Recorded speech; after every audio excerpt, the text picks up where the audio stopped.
Guys আমি আইছি নদীর পাড়ে, আর নদীর পাড়ে হাওয়াটা কিন্তু বহুত ভাল লাগে, সবাই জানে। আর নদীর পাড়ে সবাই গুরবানি গায়, কিন্তু কিছুমান কথা যদি আমরা বাইবা দেখি, এই নদীতে হাজার হাজার মানুষের জীবন সেদে দিছে, আর তারা বর্তমান মাতাবাড়িতে আছে।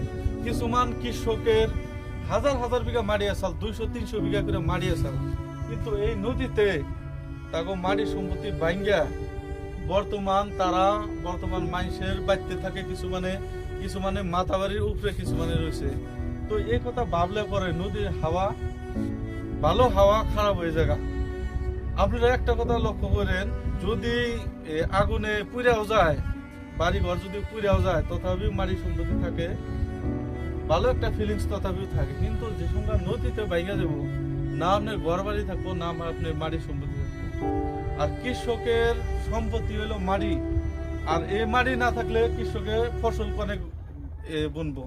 এনেকুয়া এবার করে কিছুমান বস্তু ভাবলে পরে বহুত খারাপ লাগে। তো ভিডিওটা কেমন হয়েছে আপনারা জানাবেন। ধন্যবাদ।